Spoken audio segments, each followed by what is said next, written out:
오늘 말씀은 신약 성경입니다. 베드로전서 4장 7절부터 16절 말씀, 제가 가진 성경으로 신약 성경 381페이지 정도 됩니다. 381페이지에서 382페이지 정도. 베드로전서 4장 7절부터 16절 말씀까지 저와 여러분이 한 절씩 번갈아 가면서 교독하시고 마지막 절은 같이 합독하도록 하겠습니다. 제가 먼저 봉독합니다. 만물의 마지막이 가까이 왔으니 그러므로 너희는 정신을 차리고 근신하여 기도하라. 무엇보다 뜨겁게 서로 사랑할지니 사랑은 허다한 죄를 덮느니라. 서로 대접하기를 원망 없이 하고 각각 은사를 받은 대로 하나님의 여러 가지 은혜를 맡은 선한 청지기같이 서로 봉사하라. 만일 누가 말하려면 하나님의 말씀을 하는 것 같이 하고 누가 봉사하려든 하나님이 공급하시는 힘으로 하는 것 같이 하라. 이는 범사에 예수 그리스도로 말미암아 하나님이 영광을 받으시게 하려 함이니 그에게 영광과 권능이 세세에 무궁하도록 있느니라. 아멘. 사랑하는 자들아, 너희를 연단하려고 오는 시험을 이상한 일 당하는 것 같이 이상히 여기지 말고 오히려 너희가 그리스도의 고난에 참여하는 것으로 즐거워하라. 이는 그의 영광을 나타내실 때에 너희로 즐거워하고 기뻐하게 하려 함이라. 너희가 그리스도의 이름으로 치욕을 당하면 복 있는 자로다. 영광의 영 곧 하나님의 영이 너희 위에 계심이라. 너희 중에 누구든지 살인이나 도둑질이나 악행이나 남의 일을 간섭하는 자로 고난을 받지 말려니와 다같이 만일 그리스도인으로 고난을 받으면 부끄러워하지 말고 도리어 그 이름으로 하나님께 영광을 돌리라. 아멘. 말씀의 제목을 우리 다 같이 한번 읽어보시겠습니다. 자, 시작. 도리어 하나님께 영광을 돌리라. 도리어 하나님께 영광을 돌리라 라는 제목으로 하나님의 말씀 전하도록 하겠습니다. 이 설교는 제가 2016년에 했던 설교를 다시 다 원고를 한번 뒤집어서 내용의 어떤 줄기만 남기고 나머지는 대부분 수정 보완해서 다시 이렇게 선교사 파송 예배에 쓸 설교로서 다시 제가 끄집어 나왔습니다. 그래서 그 부분을 또 염두에 두시고 들어주시기를 부탁을 드리겠습니다.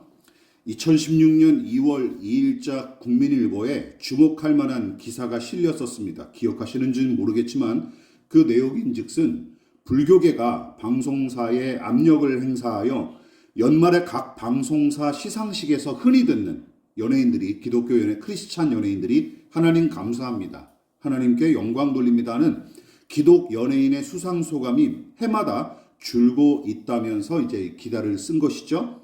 기독교계는 종교의 자유를 침해한다 하고 강하게 비판했으나 종교 편향에 대한 부정적인 여론이 훨씬 우세했던 탓에 묻히고 맙니다.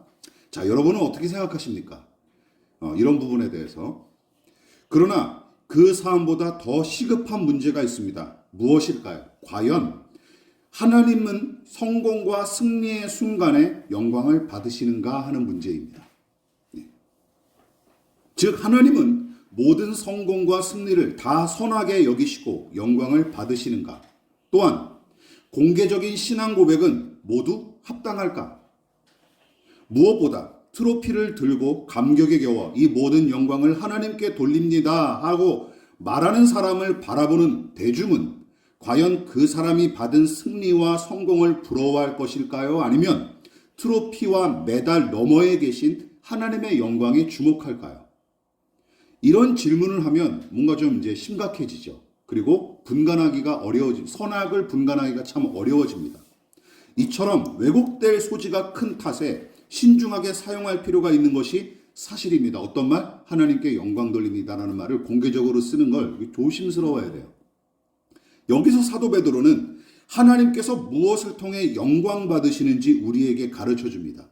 본문 4장에 하나님과 그분의 영광에 관한 말이 4번 등장하는데 그 중에서도 16절과 11절이 바로 그 사실을 아주 직접적으로 이야기하고 있어요. 11절 무엇입니까? 하나님이 영광을 받으시게 한다라는 것이고 영광과 권능이 세세에 무궁하도록 있다라는 말로 표현을 했죠. 16절도 마찬가지입니다.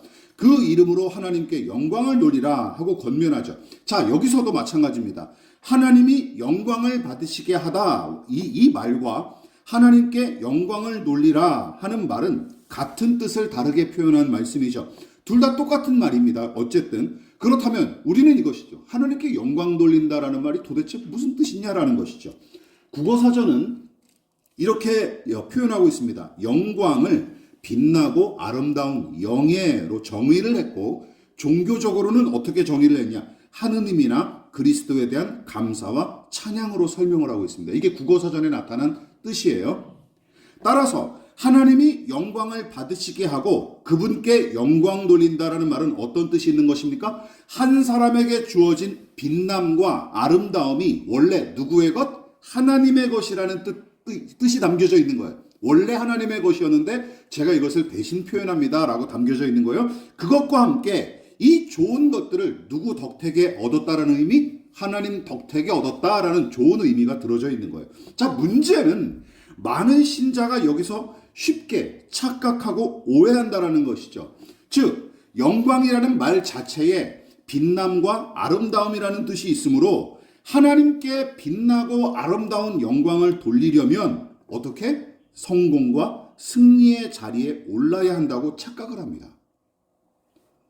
과연 그러할까요? 하나님은 빛나는 트로피와 메달을 기뻐하시고 그것으로 당신의 영광을 나타내시는 분일까요? 또한 이런 것이죠. 물리적인 성과와 화려한 성공이 하나님의 존재와 그분의 쓸모를 증명하는 것일까요? 말도 안 되죠. 생각해보면. 말도 안 되는 일이죠. 그렇다면 우리가 살펴봐야 될 핵심은 이것입니다. 하나님은 도대체 무엇으로 영광을 받으실까요? 또한 우리는 무엇으로 하나님께 영광을 돌려야 할까요? 베드로는 이 편지를 통해서 크게 두 가지를 지적하고 있습니다. 우리 베드로전서에 나타난 이 가르침만 가지고 두 가지를 함께 살펴보겠습니다. 자, 우리는 무엇으로 하나님께 영광을 돌려야 할까요? 첫째, 시작. 범사로 하나님께 영광 돌리라. 범사란 무엇입니까? 평범한 모든 일을 가리키는 말이죠. 그러므로 이 말씀은 하나님께서 모든 곳, 모든 시간을 통틀어 우리에게 영광 받기를 원하신다는 사실을 아주 강력하게 피력할 뿐만 아니라 우리가 별거 아니라고 여겼던 평범한 모든 일이 얼마든지 하나님께 영광을 돌리는 재료가 될 수 있다는 뜻이죠. 믿으십니까? 이 의미를 담고 있는 거예요. 그러나 이 믿음을 갖춘 신자가 드문 게 현실입니다. 솔직히 얘기해서. 이 믿음을 다 가지고 있느냐? 교회 안에? 아닙니다. 오히려 찾아보기가 힘들어요. 대부분은 하나님께 영광 돌리려면 아까도 말씀드렸듯이 금메달과 대상 트로피를 받은 사람이거나 아니면 혹은 최소한 명문대학 출신과 백만장자 정도는 되어야 영광 돌릴 자격이 있다고 생각을 하죠. 그런데 여기에는 이런 의식, 이런 사고방식에는 두 가지 커다란 모순이 존재합니다. 첫 번째, 어떤 모순이 있습니까? 이런 것이죠. 하나님의 성품을 왜곡할 뿐만 아니라 도리어 그분의 영광을 가리게 되는 거예요. 이런 식의 사고방식, 뭔가 더 큰 일을 만들어내고 돈을 많이 벌어야 되고 성공해야 되고 승리해야 하나님께 드디어 영광 돌릴 수 있다는 이런 사고방식의 가장 큰 문제 무엇입니까? 오히려 이것이 하나님을 왜곡시킨다니까요. 여러분, 자녀의 성적이 1등이어야 기뻐하는 부모, 자식이 인류 대학을 졸업하고 대기업에 입사해서 연봉 100억씩 받으면 가문의 영광, 부모의 영광이라고 믿는 사람들을 생각해 보십시오. 그런 사람들을 누가 좋은 부모라고 얘기할 수 있겠습니까? 그렇지 않습니까? 오히려 차별과 학대를 일삼는 부모로 보지 않겠습니까? 오히려 탐욕스러운 인간으로 보겠죠.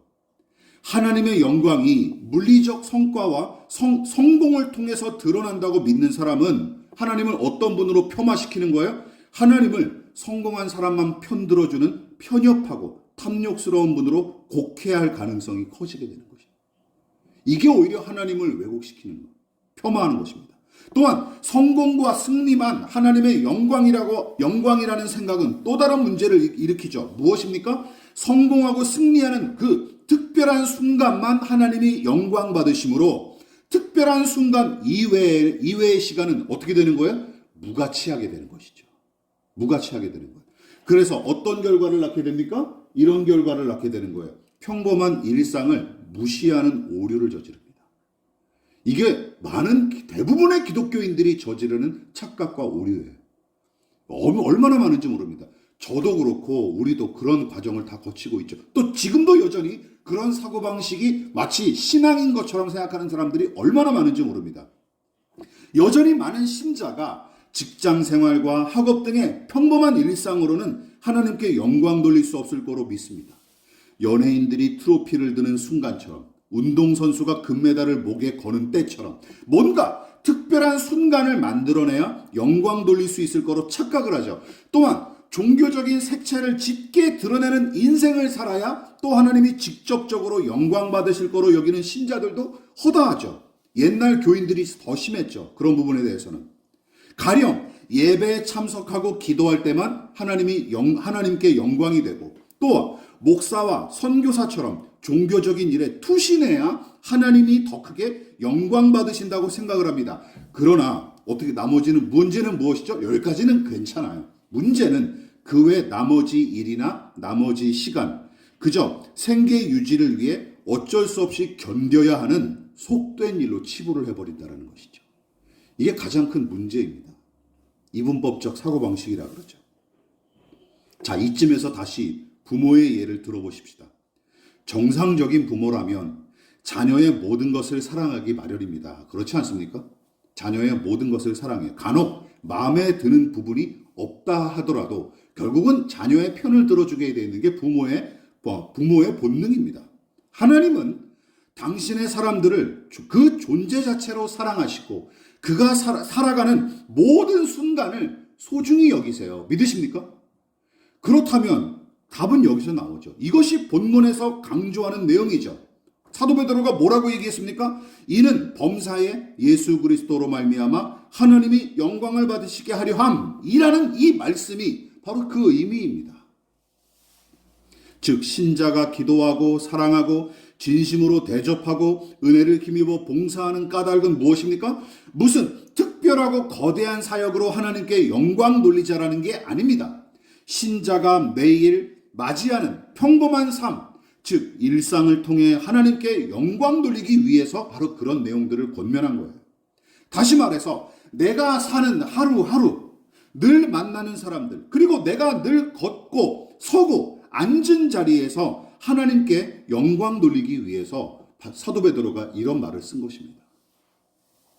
따라서 더 많이, 더 높게, 더 크게, 더 넓게 뭔가 이루어야 하나님이 영광 받으신다는 생각, 그리고 뭔가 특별한 장소에서 남다른 일을 해야 더욱 하나님의 영광이 드러난다는 생각은 기억하십시오. 성경의 가르침과 아예 상관이 없을 뿐더러 지극히 천박하고 저급한 사고방식에 불과합니다. 요즘은 불신자들도 그런 생각을 안 가져요. 의식이 있는 사람들은. 그렇지 않습니까? 베드로는 보잘것없어 보이는 일상을 기도와 말씀과 봉사와 섬김과 뜨거운 사랑으로 채워가라고 명령하고 있습니다. 하나님은 우리의 범사, 일상을 주목하는 분이시지 특별한 날, 특수한 일로 영광 받으시는 분이 아닙니다. 믿으십니까? 우리는 이 사실을 분명히 명심해야 돼요. 여러분, 그런 생각은 복권에 당첨돼서 평생 그걸로 먹고 살겠다는 생각과 다를 바가 없는 것입니다. 우리가 예배당 안에서 예배하는 모습만 주목하시다가 예배당을 나서는 순간부터 채널을 돌리시는 분이 아닙니다. 아시겠죠? 예배당에 있는 모습만 보시다가 이제 가면 이제 TV를 꺼버리시는 우리 같은 분이 아니세요. 그래서 일상이 그만큼 소중하고 또한 반대로 무서운 것입니다. 왜냐하면 우리의 일상을 통해 하나님께 영광 돌린다는 말은 막중한 더 큰 책임이 따르기 때문이죠. 일상을 우습게 여기는 사람은 그 자체로 이미 하나님의 뜻을 어긋난 상태에 빠진 것임을 저와 여러분은 명심해야 할 것입니다. 저와 여러분의 일상을 통해 하나님께 영광 돌리시기를 진심으로 부탁을 드리겠습니다. 둘째, 자, 무엇을 통해 하나님께 영광 돌립니까? 시작. 고난을 통해 하나님께 영광 돌리라. 자, 이거는 조금 더 아픈 말씀이죠. 오늘 사도 베드로가 기록했던 분리시험, 고난, 치욕, 고통, 여러분 이런 일을 달가워할 사람이 어디 있겠습니까? 아무리 믿음이 좋은 사람일지라도 이런 일은 절대 웃으면서 맞이하지 못할 것입니다. 만일 나는 불같은 시험과 고난과 치욕이 오면 즐겁고 행복합니다 하고 이야기하는 사람이 있다면 광신자거나 정신병자가 틀림없습니다. 예. 여러분, 불같은 고난과 깊숙이 찌르는 모욕감은 누구에게나 고통일 따름이 있죠. 그렇지 않습니까? 이거를 좋아하는 사람이 어디 있습니까? 그러나 베드로는 믿는 자들을 향해 너희를 연단하려고 다가오는 시험과 고난을 이상하게 여기지 말라 하고 권면합니다. 물론 여기서 말하는 시험과 고난은 자신의 잘못된 행실로 인해 대가를 치르는 것과는 거리가 멀죠. 어떤 학생이 학교 폭력을 저지르는 바람에 상응한 징계를 당했다고 생각해 보십시오. 징계에 따르는 고통은 그 학생의 잘못된 행실에 대한 결과일 뿐 거기에 무슨 의미를 부여할 필요가 없습니다. 그렇지 않습니까? 그런데 자기가 저지른 잘못으로 초래된 고통을 마치 신앙이나 고상한 이상을 지키다가 당한 것처럼 착각하고 또 거짓말로 속는 교인들이 얼마나 많은지 모릅니다. 이런 부분을 또 우리가 분별해야 돼요. 그러나 베드로가 언급한 고난은 그런 게 아니죠. 그것은 믿음 안에서 선을 행하다가 당하는 고난을 가리키는 것입니다.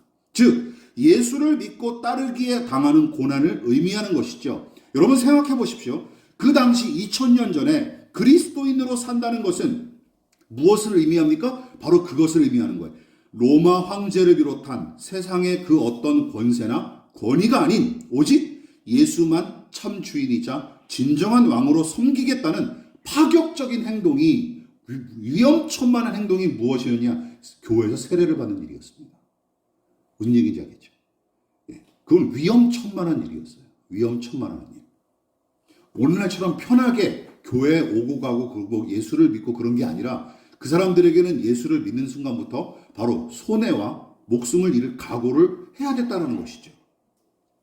다른 말로 그리스도인이 된다라는 것은 타락한 세상의 생리와 그 가치관에 저항하기로 결단함으로써 세상이라는 울타리 안에서 어떻게 살기로 각오한 일이에요? 나그네와 이방인으로 살기를 각오한 일이었습니다.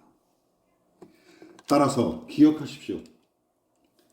죄악과 불의가 만연한 세상에서 하나님의 뜻대로 살아가려면 고난이 불가피하죠. 그렇지 않습니까? 물살을 거슬러 올라가야 돼 안 힘듭니까? 당연히 힘든 겁니다. 제국의 생리와 패러다임을 따라 살아가기를 단호히 거절하고 복음의 정신과 하나님 나라의 가치를 따르기로 결정했기에 당시 그리스도인들에게 고난은 교양 과목이 아니라 필수였습니다. 필연적이었어요. 기억하십시오. 그 당시 베드로를 비롯한 신실한 믿음의 사람들에게 고난은 당연한 일상이었습니다. 당연했어요. 아, 예수 믿으면 죽거나 손해를 당하는 거구나. 이건 그 당시 2000년 전 신자들에게는 당연히 받아들이는 일이었어요. 그래서 아주 그때는 신자를 분별하기가 더 쉬웠죠. 진실한 신자냐 참 신자냐 아니 그거를 분간하기가 오늘날보다는 훨씬 더 쉬웠습니다. 왜? 진입장벽이 높았으니까. 이상한 일이 전혀 아니었어요. 오늘 사도 베드로가 고백한 것처럼 고난당하는 일이. 2000년 전 그리스도인들의 처지를 여러분 생각해 보십시오. 힘의 논리만이 지배하고 온갖 우상 숭배를 비롯한 물질 숭배와 쾌락주의가 만연한 이 제국의 틀에 어느 누군가 아무 거리낌 없이 적응하고 유익을 누리는 사람이 있다면 우리는 과연 그를 가리켜 거듭난 신자, 예수의 종으로 생각할 수 있을까요? 그럴 수가 없습니다. 이완용이 나라를 팔아먹고 한 30억을 받았다면서요. 요즘 환율로. 일본 일왕에게. 그리고 그 위보다 윤덕영이라고 하는 최고의 친일파가 있는데 그놈의 자식은 300억 가까이를 받았다고 합니다. 이완용보다 더 지독한 악랄한 놈이죠. 이게 윤덕영이라는 놈이 있습니다. 300억 요즘 환율로 300억을 받아요. 그런 놈들이 잘 먹고 잘 사는 시대, 일제시대 때만이 그렇게 잘 먹고 잘 사는 놈들은 제대로 된 놈들이 아닌 거죠. 똑같은 겁니다. 그래서 생각해 보십시오. 한 20년 전, 10수년 전부터 기독교 안에서 가장 잘 팔렸던 책, 긍정의 힘, 적극적 사고방식, 왕의 재정, 백화점왕 워너메이커, 11조의 비밀을 안 최고의 부자 록펠러 등등. 여러분 이거 한번 간단하게 생각해 보세요. 과연 이런 책들이 2000년 전 당시 그리스도인들과 교회에서 복음의 메시지로 받아들여질 수 있었겠습니까? 말도 안 되죠. 불가능한 얘기입니다. 불가능한 얘기예요. 불가능한 얘기.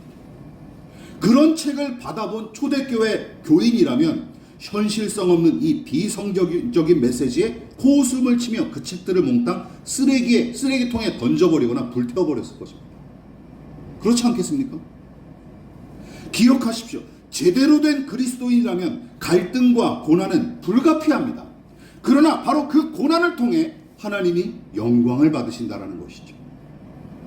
하나님은 당신을 향한 믿음을 지키느라 고난을 겪는 성도를 향해 영광을 받으십니다. 즉 믿음을 지키느라 겪는 그 고난 자체가 하나님을 영광스럽게 할 뿐만 아니라 그것이 하나님께 영광 돌리는 값진 재료가 된다는, 가장 값진 재료가 된다는 것이죠.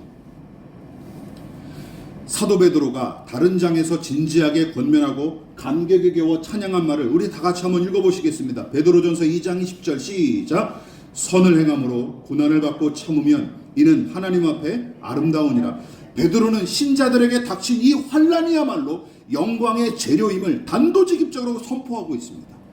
즉 하나님은 선을 행하느라 겪는 신자의 고난을 가장 아름답고 영광스럽게 여기신다라는 뜻이죠. 다시 말해서 하나님은 금메달과 대상 트로피를 탈 때만 영광 받으시는 게 아니라 신자가 믿음으로 선을 행하다가 겪는 고난을 그 무엇보다 값지게 보시고 영광스럽게 여기신다는 말씀이죠. 기억하십시다. 믿음을 지키고 선을 행하기 위해 고난당할수록 우리에게 주어질 천국의 트로피는 더더욱 찬란하게 광을 낼 것입니다.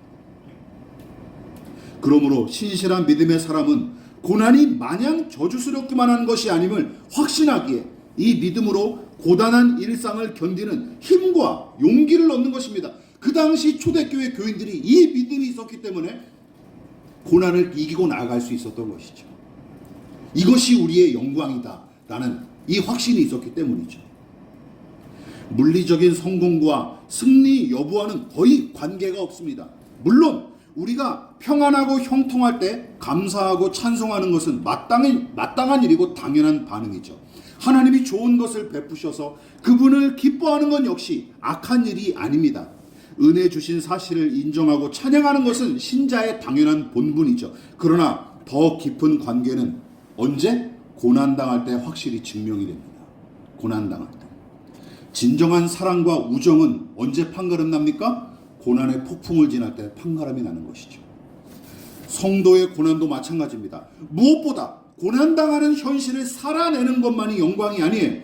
고난의 현실을 넘어 다가올 영광스러운 내일이 있기에 우리는 소망을 포기하지 않을 수 있는 것입니다. 로마서 8장 17절로 18절 말씀 읽어보겠습니다. 시작.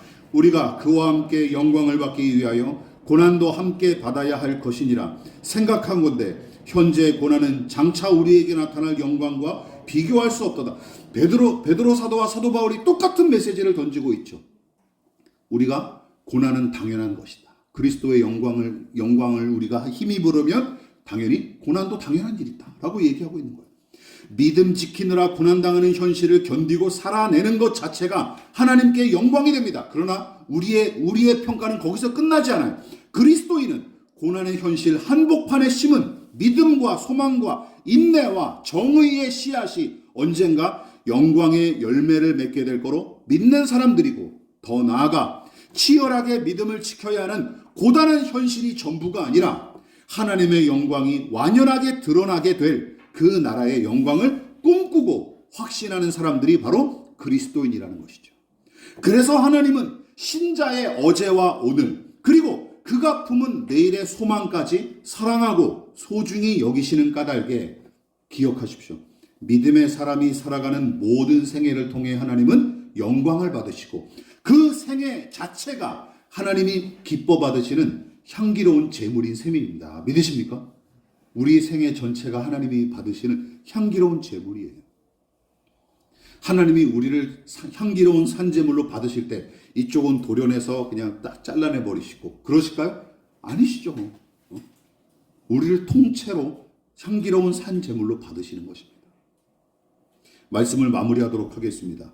개인적인 내용을 제가 더 추가를 했습니다. 우리 교회가 기도하고 후원하는 이창은 정밀한 선교사님 가정은 2018년도까지 콩고 민주공화국 부하사 마을에서 로아 학교를 운영하며 교육과 선교에 헌신했으나 여러분도 다 아시다시피 갑작스러운 무장강도의 습격으로 물품을 강탈당한 것은 물론이고 총구를 들이대며 위협하는 그들에게 목숨을 잃을 뻔했을 뿐만 아니라 그 일로 말미암아 오랜 시간 정신적 트라우마에 시달리며 오랜 시간 고통당했고 한국에 돌아와서도 온전히 안식하지 못한 채 선교 현장을 떠난 선교사라는 자책감과 저급한 신자들의 서늘한 시선에 시달린 나날들이 더 많았을 것입니다.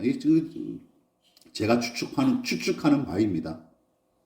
게다가 정밀한 선교사님은 연약한 상태에서도 금쪽 같은 아이를 해산하기 위해 엄청난 희생을 감수해야 했고, 더불어 이 이창근 선교사님은 남편과 아빠의 사명을 있는 힘껏 감당해 오셨습니다. 그런데도 두 선교사는 매일 하나님 앞에 서고 그 음성을 듣기 위해 몸부림쳤을 뿐만 아니라 지루하고 고단하기 짝이 없는 일상을 이어나가는 와중에도 성실히 주어진 삶에 힘썼으며 말씀 묵상과 기도와 공부와 헌신과 사랑과 섬김의 사역을 중단한 적이 없었습니다. 또한 더 편하게, 더 풍요롭게, 더 유명하게, 더 많이 인정받을 수 있게 사역할 방법이 얼마든지 있는데도 중대형 교회 사역자들이나 유력한 교인들에게 굽실대고 거짓으로 자기들의 사역을 포장하는 짓 따위 아예 시도한 적이 없었습니다.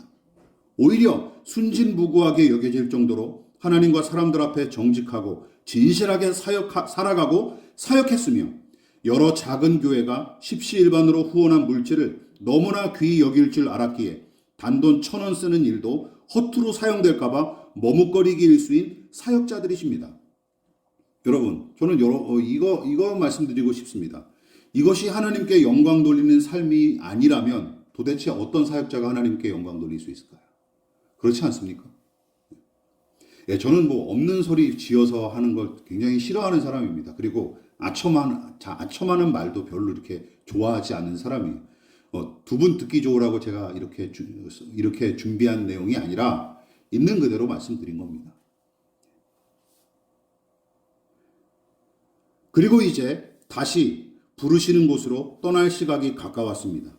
평안하고 안전하기를 간절히 바랍니다. 그러나 거기서도 크고 작은 어려움에 직면할 게 뻔하고 어떤 때는 지독하게 갈등하며 버거운 시간을 보낼 수도 있지만 지금까지 그래왔던 것처럼 늘 하나님과 사람들 앞에 진실하고 성실하게 맡겨진 일을 감당하며 어디서 무엇을 하든지 하나님의 영광을 위해 살아갈 거로 저는 믿습니다. 다시 한번 강조합니다. 여러분, 하나님은 특별한 순간에만 영광을 받으시는 분이 아니고 그래서도 안 됩니다. 믿으십니까? 그래서도 안 돼요. 하나님은 언제 어디서나 무슨 일을 하든 영광 받으셔야 마땅한 분이십니다. 그것이 우리가 하나님께 영광 돌리는 방법이죠. 그리고 안락한 삶만 구하느라 요리조리 고난을 피하는 데 익숙한 삶은 아무리 성공과 승리를 쟁취했을지라도 하나님의 영광과는 거의 상관이 없는 인생입니다. 어떤 분이 그런 얘기를 하셨더라고요. 그때 콩고에 아프리카에 가지 않고 이렇게 딴 데 갔으면 그런 일도 겪지 않았을 테고 이렇게 트라우마에 시달리지도 않았을 텐데 왜 굳이 거기를 들어가가지고 저는 그 말을 듣자마자 머리 끝까지 화가 나가지고 그런 생각을 해봤습니다. 아니, 선교사가 편하게 살고 안전하게 살기 위해서 택한 직업인가? 라는 생각을 해봤습니다. 그렇지 않습니까? 그런 얘기를 하는 분에게 저는 오히려 되묻고 싶어요. 저보다 나이가 훨씬 많기 때문에 그런 얘기를 함부로 못했지만 예의상 그런 생각을 해봤습니다. 아니, 사역자가 안전하고 건강하고 부유하게 살려고 이 일을 하는 건가? 라고 묻고 싶었어요. 되묻고 싶었어요. 그분께. 이런 부분에 대해서 우리가 다시 한번 새롭게 우리의 신앙과 사역을 정립해야 될 필요가 있는 것입니다. 하나님의 뜻을 순종하더라 고난을 감수하는 자의 삶이야말로 빛나고 아름다운 영광의 재료가 됩니다. 그러므로 우리의 저와 여러분의 일상을 통해 그리고 그리스도의 제자답게 살아가느라 당하는 고난을 통해 하나님께 저와 여러분들이 영광 돌릴 수 있기를 진심으로 축원을 드리겠습니다. 기도하겠습니다.